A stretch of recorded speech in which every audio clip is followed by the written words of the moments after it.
नमस्कार, जय हिंद, जय भारत। मैं अरुण सिंह चौहान आप सभी का स्वागत करता हूं हमारे channel locus point of view career में। दोस्तों, 14 जून 2020 को एक बड़ी दुखद घटना घटित हुई है। बॉलीवुड के बेस्ट, जीनियस और टैलेंटेड एक्टर सुशांत सिंह राजपूत आज हमारे बीच नहीं रहे। पोस्टमार्टम की रिपोर्ट के अकॉर्डिंग उन्होंने सुसाइड तो किया है, बट जो फैक्ट्स सामने आ रहे हैं उनके अकॉर्डिंग ये सुसाइड नहीं बल्कि एक प्लान मर्डर है। और मैंने सुशांत सिंह राजपूत के सुसाइड के पीछे के सभी रीजंस और इस प्लान मर्डर में कौन कौन शामिल है इसका खुलासा करते हुए मैंने एक वीडियो बनाई है, जिसका लिंक आपको डिस्क्रिप्शन बॉक्स से मिल जाएगा। इस वीडियो को आप लाइक भले ही ना करें, पर इस वीडियो को पूरा जरूर देखिएगा, क्योंकि वीडियो के लास्ट में एक आपके लिए मैसेज है और एक रिक्वेस्ट है। इस रिक्वेस्ट को फॉलो करके आप सुशांत सिंह राजपूत की आत्मा की शांति आप दे सकते हैं। तो इस वीडियो को पूरा जरूर देखिएगा। आशा करता हूं आप सुशांत सिंह राजपूत की आत्मा की शांति के लिए इस वीडियो को पूरा जरूर देखेंगे।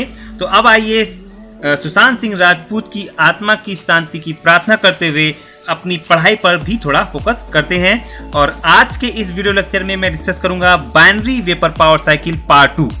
Binary vapour power cycle part 1 के वीडियो लेक्चर में, यानी कि इससे पहले वाला जो वीडियो लेक्चर है, इसमें मैंने डिस्कस किया था basic concepts of binary vapour power cycle और working of binary power cycle with block diagram and tier diagram. और आज के वीडियो लेक्चर में, यानी कि पार्ट 2 के वीडियो लेक्चर में हम डिस्कस करेंगे derivation of efficiency of binary power cycle, disadvantage of binary power cycle, numerical on binary power cycle, and at last I will give you assignment numerical for your practice। तो आइए start करते हैं derivation of efficiency of binary power cycle।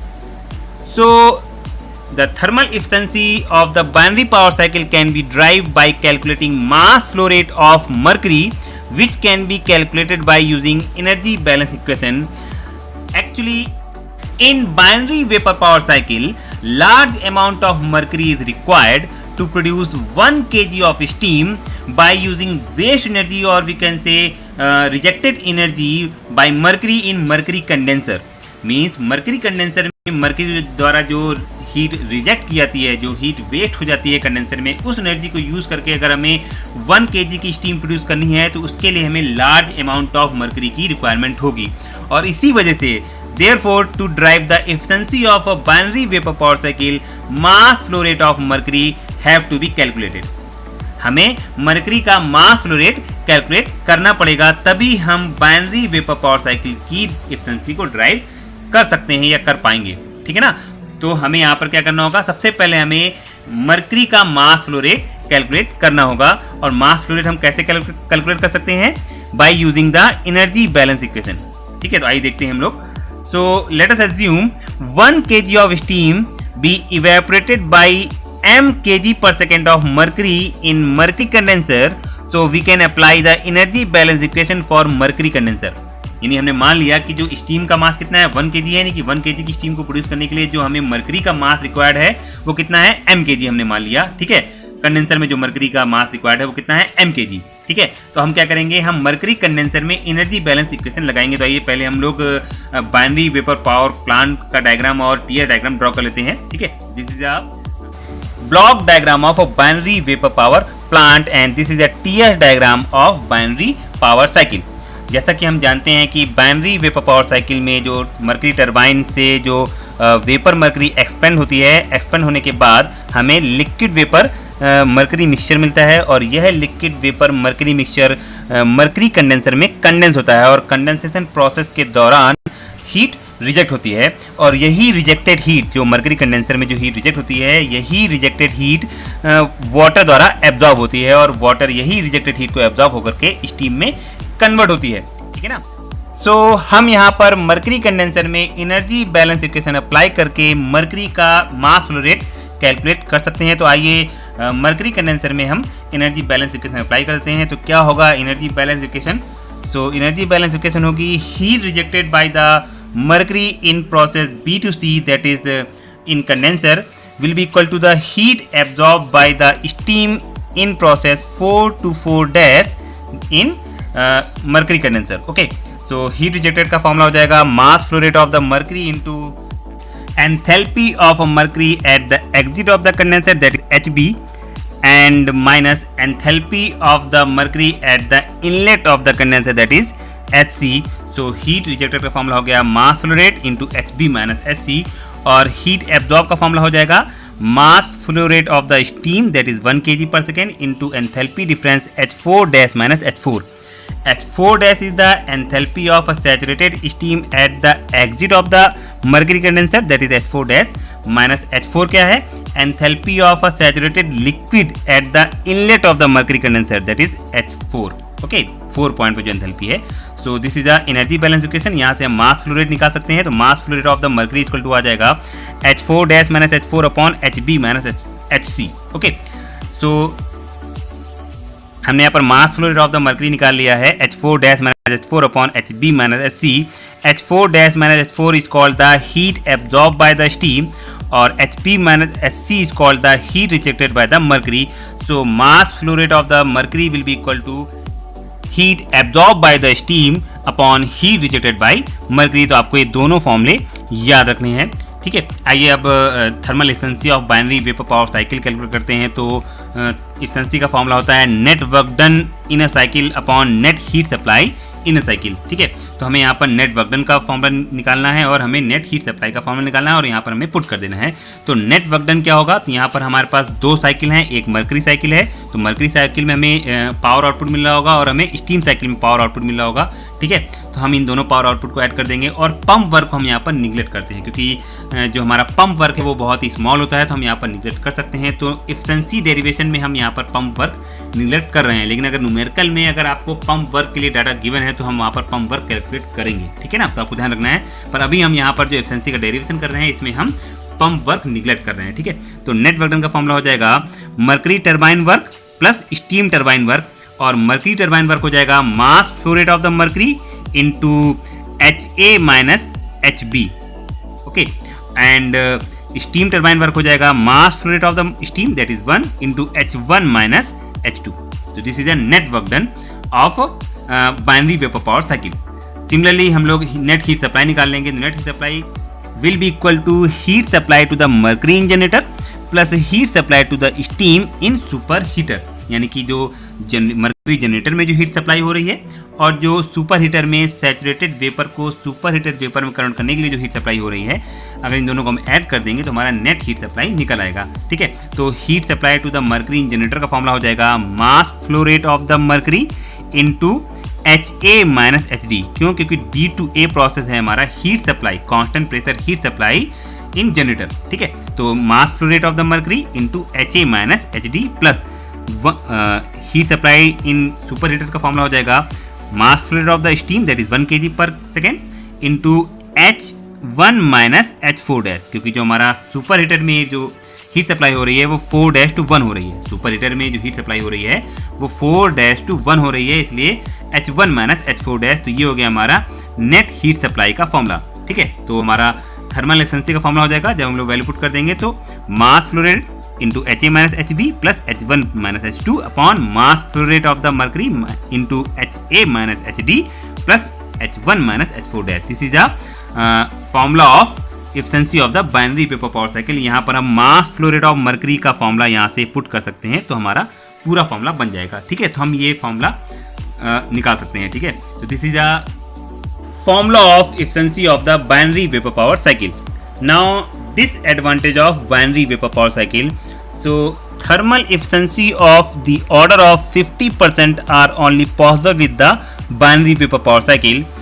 यानी कि 50% efficiency जो है वो केवल बाइनरी वेपर पावर साइकिल में ही पॉसिबल है. जबकि अगर आपको याद हो तो रैंकाइन साइकिल में जो एफिशिएंसी का जो ऑर्डर है वो 35 to 40% है.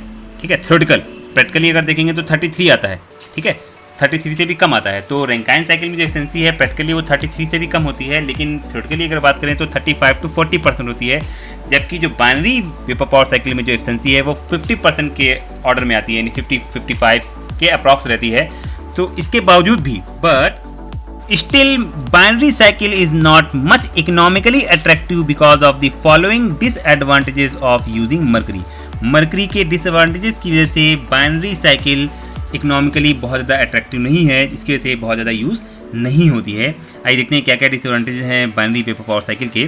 तो first disadvantage is mercury is most toxic, have effects on the nervous system and digestive system, due to which too much precautions are required, which is very difficult. Mercury बहुत ही toxic element है जिसकी वजह से nervous system और digestive system में बहुत ज़्यादा effect होता है और इसके लिए प्रिकॉशन भी बहुत ज़्यादा रिक्वायर्ड है जो कि पॉसिबल नहीं है। इसी वजह से इसको यूज़ करना बहुत ही ज़्यादा डिफिकल्ट है और इसीलिए ये ज़्यादा यूज़ नहीं होती है। Next disadvantage is mercury attacks most of the metal in common use, यानी कि मरकरी की रिएक्टिविटी बहुत ज़्यादा है, ये बहुत ज़्यादा कॉमन मेटल के साथ ये रिएक्टिव हो जाती है जिसकी वजह से इसका यूज़ नहीं होता है। Now third disadvantage is as the mercury is heavy and quite expensive metal, mercury बहुत ही हैवी है मेटल है और बहुत ही एक्सपेंसिव मेटल है। For the vaporisation of 1 kg of water और we can say 1 kg of steam, about 10 kg 8 to 10 kg of mercury has to be condensed, due to which cost of the plant become too high. Mercury बहुत heavy metal है और बहुत ही expensive metal है और 1 kg steam को produce करने के लिए 10 kg के आसपास मरकरी को कंडेंस करना पड़ता है, जिसकी वजह से कॉस्ट ऑफ द प्लांट बहुत ज़्यादा हाई होता है और इसी वजह से binary vapour power cycle economically effective नहीं है और इसी वजह से ये बहुत ज़्यादा यूज़ नहीं होती है। तो आपको याद रखने हैं there are 3 disadvantage. First one is the mercury is most toxic, second is the mercury is most reactive and third one is the mercury is very heavy and quite expensive metal, due to which cost of the mercury is very high. Okay, now numerical on binary vapour power cycle, और मैंने यहाँ पर एक basic numerical ले लिया है और अपने प्रीवियस वीडियो लेक्चर की तरह हम यहाँ पर न्यूमेरिकल को बहुत ही आराम से पढ़ेंगे, जो डाटा गिवन है उसको लिखते जाएंगे और स्टेप बाय स्टेप इस न्यूमेरिकल को सॉल्व करेंगे। तो आइए न्यूमेरिकल को बहुत आराम से पढ़ते हैं, आप भी मेरे साथ न्यूमेरिकल को सॉल्व करिए। ओके, तो न्यूमेरिकल क्या कह रहा है, मरकरी स्टीम साइकिल। तो बाइनरी वेपर पावर साइकिल को मरकरी स्टीम साइकिल भी कहते हैं। तो जैसे ही न्यूमेरिकल में मिल जाए आपको मरकरी स्टीम साइकिल मतलब बाइनरी वेपर पावर साइकिल का न्यूमेरिकल है, तो आपको तुरंत ये diagram binary vapour power cycle का बना लेना है। ठीक है, सो बना लेंगे अभी हम लोग। Mercury steam cycle is supplied the mercury at 4.5 bar to the mercury turbine, यानी मरकरी टरबाइन में जो मरकरी सप्लाई हो रही है उसका प्रेशर दे रखा है आपको 4.5 बार, यानी कि आपको कहाँ का प्रेशर दे रखा है, आइए डायग्राम बना लेते हैं। तो आपको ए पॉइंट का प्रेशर दे रखा है, यानी कि आपको प्रेशर पीए दे रखा है कितना 4.5 बार। ठीक है, यानी कि आपको मरकरी जनरेटर का प्रेशर दे रखा है, क्योंकि मरकरी जनरेटर में जो हीट सप्लाई होती है वो कांस्टेंट प्रेशर पे होती है। ठीक है ना, तो मरकरी जनरेटर का प्रेशर कह सकते हैं, या फिर eight the inlet of turbine में जो प्रेशर है वो आपको दे रखा है 4.5 बार। तो आइए लिख लेते हैं हम लोग। सो पहला पैरामीटर गिवन है, जनरेटर प्रेशर दे रखा है ऑफ मरकरी साइकिल, पीए दे रखा है कितना 4.5 बार। चलिए आगे बढ़ते हैं। And it exhaust at 0.04 bar pressure to the mercury condenser, यानी कि जब मरकरी टरबाइन से एक्सपेंड होने के बाद एग्जॉस्ट हो रही है तो प्रेशर कितना है 0.04 बार, और उसके बाद मरकरी किस में जा रही है, मरकरी कंडेंसर में जा रही है। तो आपको टरबाइन के एग्जिट में प्रेशर दे रखा है, यानी आपको मरकरी कंडेंसर का प्रेशर दे रखा है, कितना दे रखा है 0.04 बार। तो यानी कि आपको पीबी दे रखा है, आपको टरबाइन के एग्जिट में प्रेशर यानी कि पीबी प्रेशर दे रखा है आपको 0.04 बार। ओके, चलिए आगे पढ़ते हैं। Mercury losses latent heat to feed water to generate dry saturated steam at 15 bar, means जो मरकरी कंडेंसर में लेटेंट हीट लॉस हो रही है, रिजेक्ट हो रही है मरकरी द्वारा, उसका यूज ड्राई सैचुरेटेड स्टीम को जनरेट करने के लिए हो रहा है, जिसका प्रेशर है 15 बार, यानी कि ड्राई सैचुरेटेड स्टीम का प्रेशर कितना है 15 बार। यानी आपको दे रखा है कि जो स्टीम प्रोड्यूस हो रही है वो कैसी प्रोड्यूस हो रही है, ड्राई सैचुरेटेड, यानी जो at the exit of the condenser the condition of the steam is dry saturated, और उसके बाद कोई भी हीट ऐड नहीं हो रही है, यानी कि जो आपका स्टीम साइकिल बनेगी उसमें जो आपका 1 पॉइंट होगा वो कहाँ पे होगा, ड्राई सैचुरेटेड कर्व पे होगा, और इस 1 पॉइंट पे प्रेशर कितना है 15 बार, यानी कि eight the inlet of turbine जो प्रेशर है आपका वो 15 बार है, और इस पॉइंट पे यानी कि 1 पॉइंट पे जो स्टीम की कंडीशन है वो कैसी है, ड्राई सैचुरेटेड स्टीम है, और उसके बाद कोई भी हीट ऐड नहीं हो रही है। ठीक है ना, तो आपको स्टीम प्रेशर है इन मरकरी कंडेंसर कह सकते हैं, या steam pressure at the inlet of turbine कह सकते हैं, दैट इज P1 गिवन है आपको 15 bar, and its exhaust pressure is 0.04 bar, यानी जब टरबाइन से एक्सपेंड हो जाएगी स्टीम तो प्रेशर दे रखा है आपको 0.04 बार, यानी कि आपको H2 प्रेशर दे रखा है, यानी कि आपको स्टीम कंडेंसर का प्रेशर दे रखा है, कितना दे रखा है आपको P2 = 0.04 bar. Find the overall efficiency of the plant, यानी आपको बाइनरी वेपर पावर साइकिल की थर्मल एफिशिएंसी निकालनी है।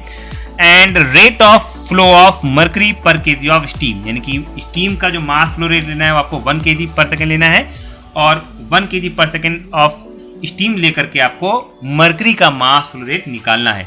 ठीक है, क्योंकि बिना मर्करी के मास फ्लो रेट के हम एफिशिएंसी नहीं कैलकुलेट कर सकते। तो हमें सबसे पहले क्या निकालना है, स्टीम का मास फ्लो रेट। और स्टीम का मास फ्लो रेट निकालने के लिए हमें हर पॉइंट पे एंथैल्पी चाहिए होगा, यानी हम क्या करेंगे, हम यहाँ पर हर पॉइंट पे यानी HA निकालेंगे, HB निकालेंगे, HC निकालेंगे, HG निकालेंगे। सिमिलरली हम लोग स्टीम साइकिल में H1 निकालेंगे, H2 निकालेंगे, H3 निकालेंगे, H4 निकालेंगे और उसके बाद हम क्या करेंगे, मास फ्लो रेट ऑफ मर्करी निकालेंगे और उसके बाद हम लोग efficiency of the binary vapour power cycle निकालेंगे।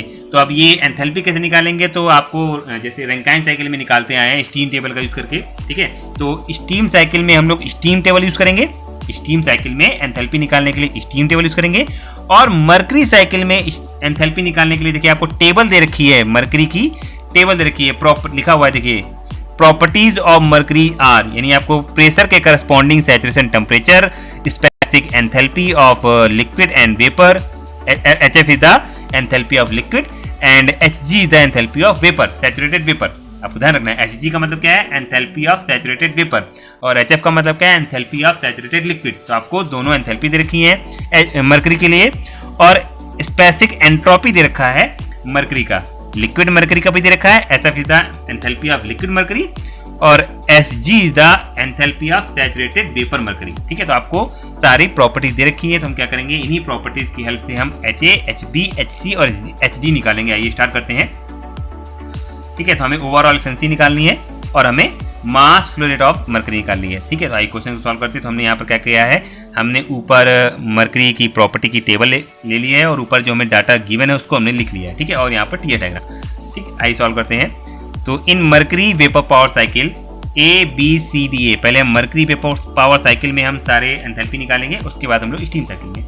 तो सबसे पहले बात करें HA, तो HA यानी कि A पॉइंट पे मर्करी की प्रॉपर्टी क्या है, A पॉइंट पे जो मर्करी है वो सैचुरेटेड मर्करी है, सैचुरेटेड वेपर मर्करी है। A पॉइंट पे मर्करी की कंडीशन दे रखी है, क्योंकि A पॉइंट कहाँ पर है, A पॉइंट है हमारा सैचुरेटेड वेपर कर्व में, यानी कि A पॉइंट पे जो मर्करी है वो सैचुरेटेड वेपर मर्करी है। तो सैचुरेटेड वेपर मर्करी का हम लोग क्या करेंगे, जो टेबल दे रखी है इस टेबल से सैचुरेटेड वेपर की एंथैल्पी निकालेंगे। तो कैसे निकालेंगे, तो हम देखेंगे पहले कि इस पॉइंट पे प्रेशर कितना है। A पॉइंट पे प्रेशर है 4.5 बार, तो हम 4.5 बार प्रेशर के करस्पॉन्डिंग हम सैचुरेटेड वेपर मर्करी की एंथैल्पी देख लेंगे।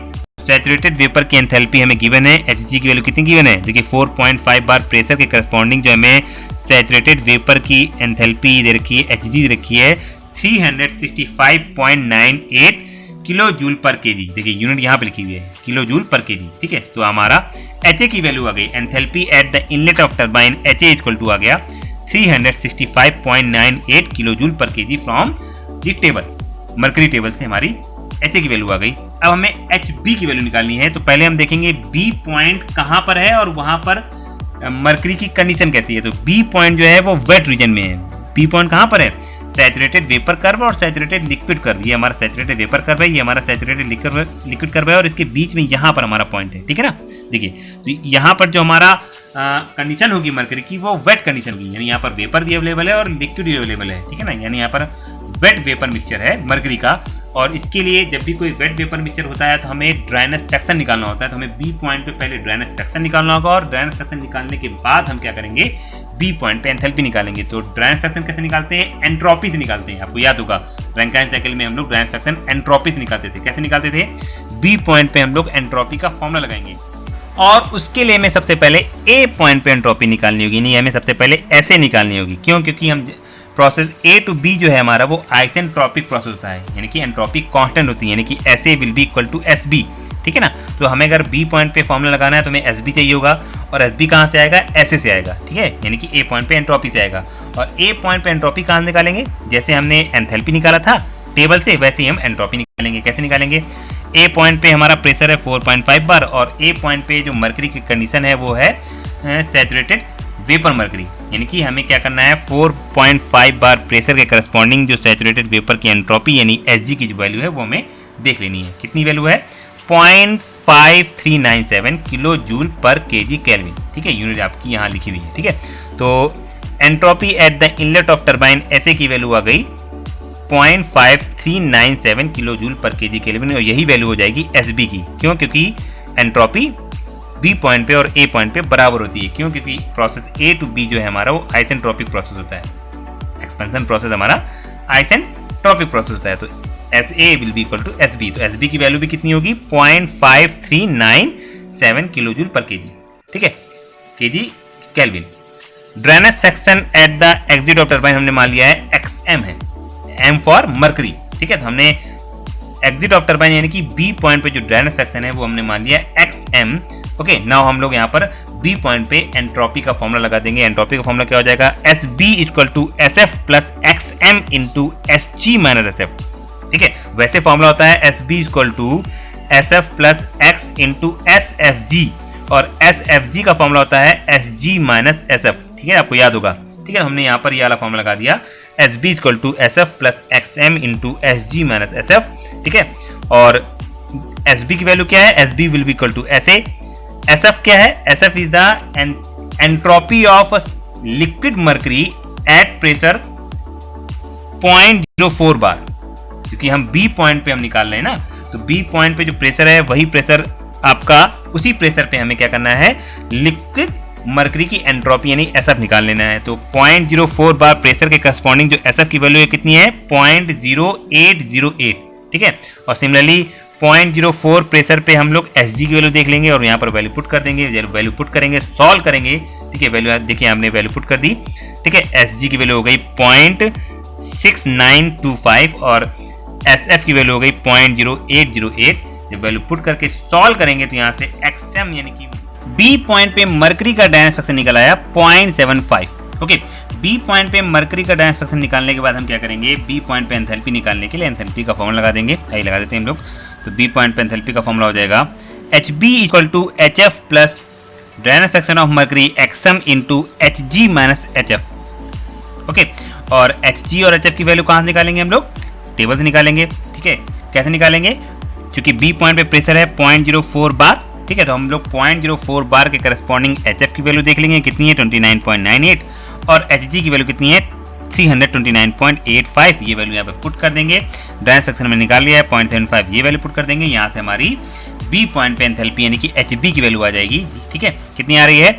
254.88 किलो जूल पर केजी। ठीक है, तो बी पॉइंट पे एंथैल्पी आ गई। सी पॉइंट पे अगर एंथैल्पी की बात करें तो सी पॉइंट हमारा सैचुरेटेड लिक्विड कर्व पे है, यानी कि सी पॉइंट पे जो हमारी मर्करी है वो कैसी है? सैचुरेटेड लिक्विड मर्करी है। ठीक है, और सी पॉइंट पे प्रेशर कितना है? 0.04 बार। तो 0.04 बार के करस्पॉन्डिंग जो हमारा सैचुरेटेड लिक्विड की एंथैल्पी यानी कि एच एफ की वैल्यू होगी वही हमारी सी पॉइंट पे यानी कि एच सी की वैल्यू होगी। तो और एच एफ की वैल्यू कितनी है? 29.98। 0.04 बार के करस्पॉन्डिंग एच एफ की वैल्यू है 29.98, तो एच सी की वैल्यू हो गई 29.98 किलो जूल पर केजी। ठीक है, नाउ अगर डी पॉइंट पे एंथैल्पी की बात करें तो डी पॉइंट पे एंथैल्पी पंप वर्क से कैलकुलेट करते हैं। अगर आपको रैंकाइन साइकिल का याद हो तो रैंकाइन साइकिल में हम लोग डी पॉइंट पे एंथैल्पी पंप वर्क से कैलकुलेट करते थे, लेकिन उसके लिए हमें स्पेसिफिक वॉल्यूम का डाटा गिवन होना चाहिए। लेकिन यहाँ पर हमें मर्करी टेबल में मर्करी साइकिल के लिए स्पेसिफिक वॉल्यूम की वैल्यू या स्पेसिफिक वॉल्यूम की टेबल नहीं गिवन है, तो हम यहाँ पर पंप वर्क निगलेक्ट कर देंगे। और जब पंप वर्क निगलेक्ट कर देते हैं यानी कि पंप वर्क कितना हो गया? 0 हो गया, तो यहाँ पर हमारा पंप वर्क का फॉर्मूला होता है H D minus H C equal to pump work. और पंप वर्क हमने अगर निगलेक्ट कर दिया यानी कि 0 कर दिया, तो यहाँ से निकल आया H D equal to S C. ठीक है ना, तो अगर हम पंप वर्क निगलेक्ट कर देंगे तो डी पॉइंट पे एंथैल्पी और सी पॉइंट पे एंथैल्पी बराबर होगी। ठीक है ना, और हम पंप वर्क 0 क्यों कर रहे हैं, क्यों निगलेक्ट कर रहे हैं? क्योंकि हमें यहाँ पर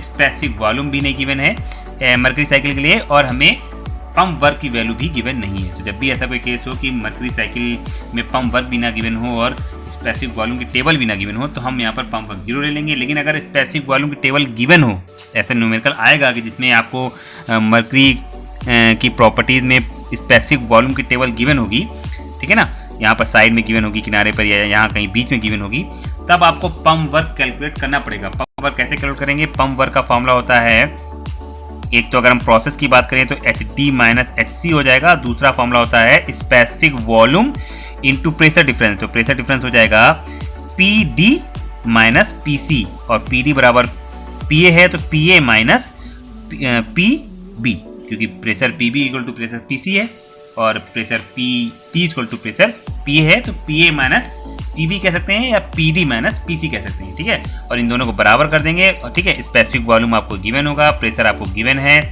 सी पॉइंट पे एंथैल्पी निकाल चुके हैं तो डी पॉइंट पे एंथैल्पी निकाल लेंगे। लेकिन अगर आपको कोई डाटा गिवन नहीं है, स्पेसिफिक वॉल्यूम का डाटा भी गिवन नहीं है, तो हम यहाँ पर पंप वर्क निगलेक्ट कर देंगे और जब पंप वर्क निगलेक्ट कर देंगे तो डी पॉइंट पे एंथैल्पी और सी पॉइंट पे एंथैल्पी बराबर आ जाएगी, ठीक है ना। तो यहाँ पर हम पंप वर्क निगलेक्ट कर दे रहे हैं, देखिए लिखना पड़ेगा यहाँ पर।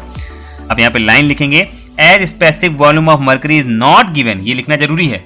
As specific volume of mercury is not given, pump work can be neglected, और जब पंप वर्क निगलेक्ट कर देंगे then H D will be equal to H C equal to 29.98 kilo joule per KG. तो यहाँ पर D point पे भी enthalpy निकल आई।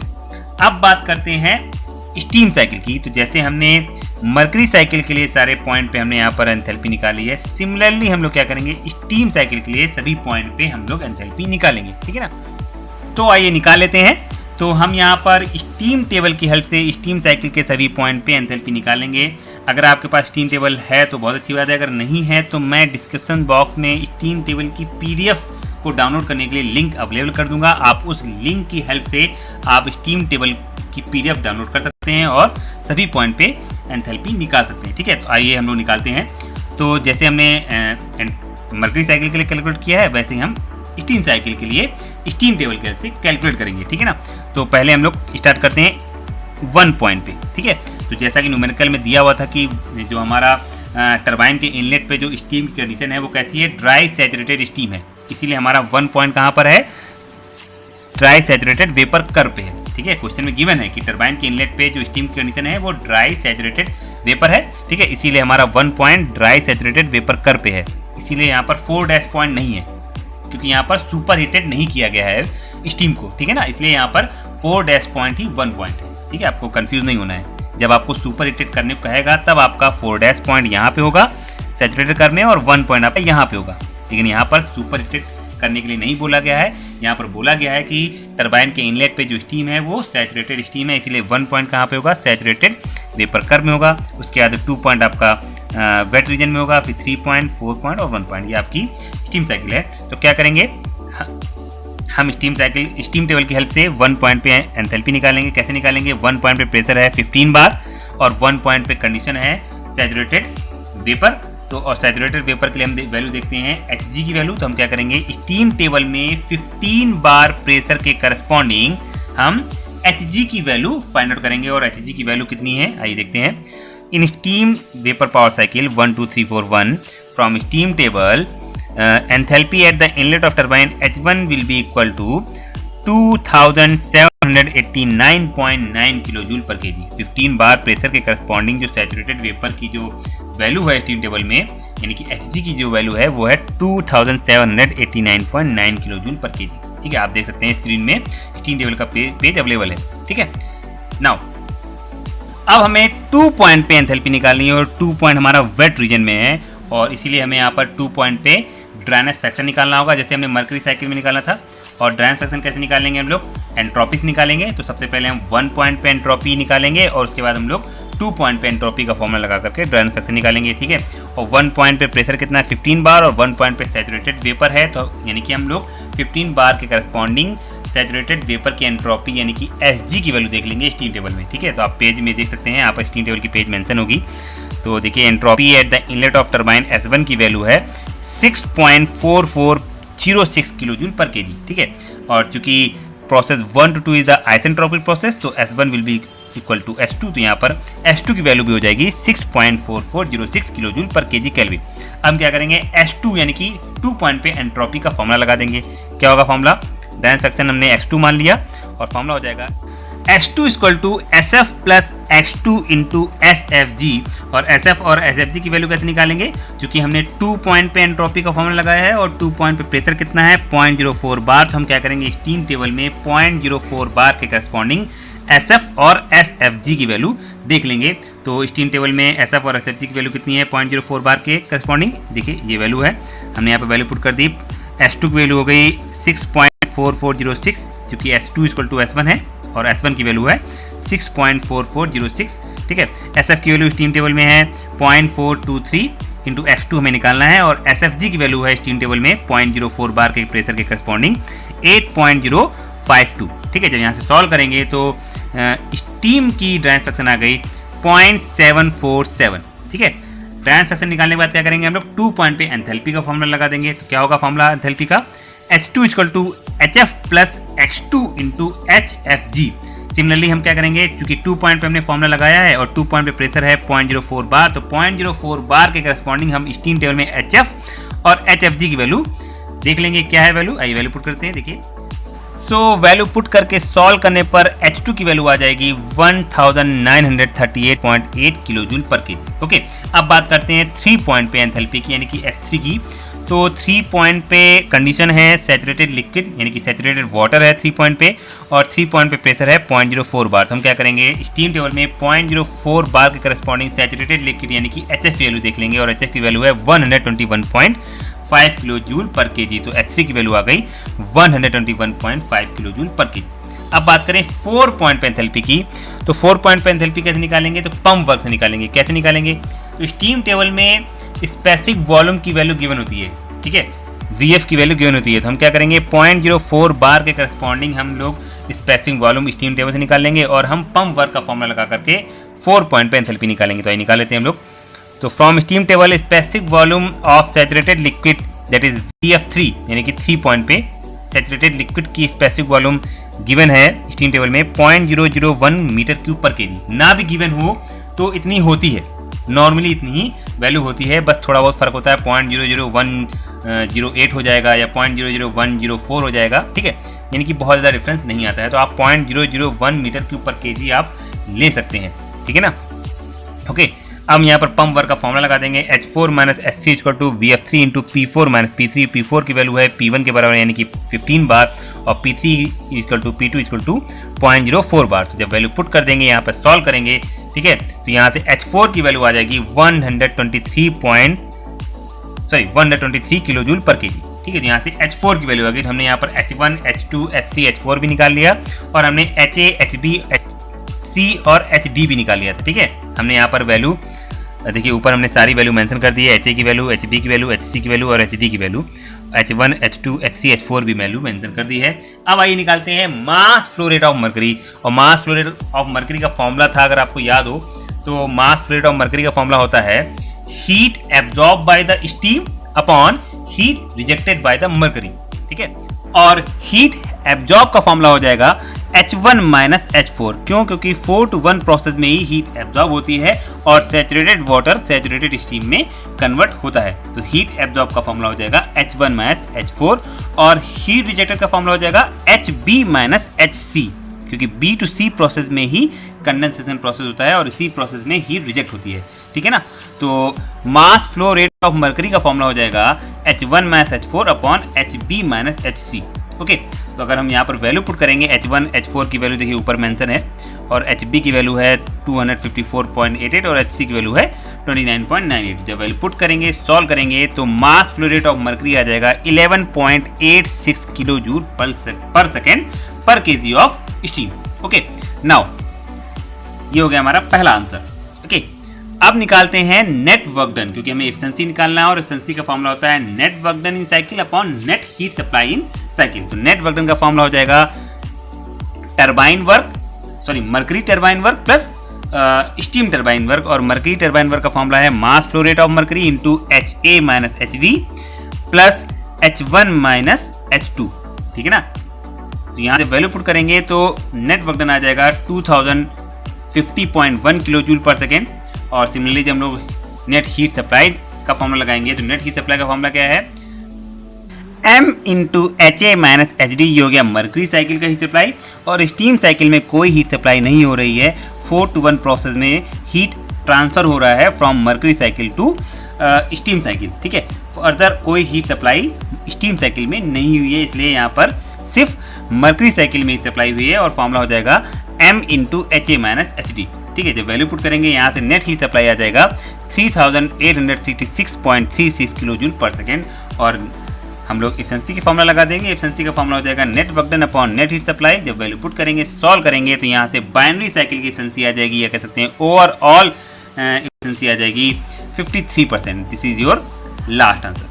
तो ये था आपका numerical on binary vapour power cycle. आशा करता हूँ आपको ये न्यूमेरिकल समझ में आया होगा। इसको एक बार अपने मन से आप लोग और सॉल्व करिए। अगर आप सॉल्व कर लेते हैं तो यानी आपको ये न्यूमेरिकल समझ में आ गया है। अगर आप नहीं सॉल्व कर पाते हैं या कोई भी प्रॉब्लम आता है, कोई भी डाउट होता है, तो आप मुझे कमेंट बॉक्स में कमेंट करके पूछ सकते हैं, या फिर आप मुझे इंस्टाग्राम में फॉलो करके वहाँ पर आप मुझसे क्वेश्चन पूछ सकते हैं, टेलीग्राम से पूछ सकते हैं, और फेसबुक के माध्यम से आप मुझसे अपनी प्रॉब्लम पूछ सकते हैं। ठीक है, तो अब आपके लिए असाइनमेंट न्यूमेरिकल, ये आपके लिए असाइनमेंट न्यूमेरिकल है, जिसमें आपको आंसर भी मेंशन कर दिया है।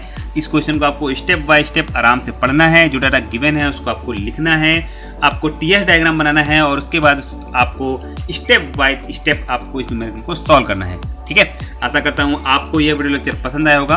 अगर आपको ये वीडियो लेक्चर पसंद आया हो तो प्लीज़ वीडियो को लाइक करें, ज़्यादा से ज़्यादा शेयर करें, और अगर आप हमारे चैनल पे नए हैं या अभी तक आपने हमारे चैनल को सब्सक्राइब नहीं किया है तो प्लीज़ हमारे चैनल को सब्सक्राइब करें और बेल आइकन को दबाना ना भूलें, ताकि हमारे लेटेस्ट वीडियो की नोटिफिकेशन सबसे पहले आपके पास पहुंचे। तो फिर मिलते हैं नेक्स्ट वीडियो लेक्चर के साथ, दैट इज को जनरेशन एंड कंबाइंड साइकिल। तब तक के लिए थैंक यू, धन्यवाद, हैव अ नाइस डे।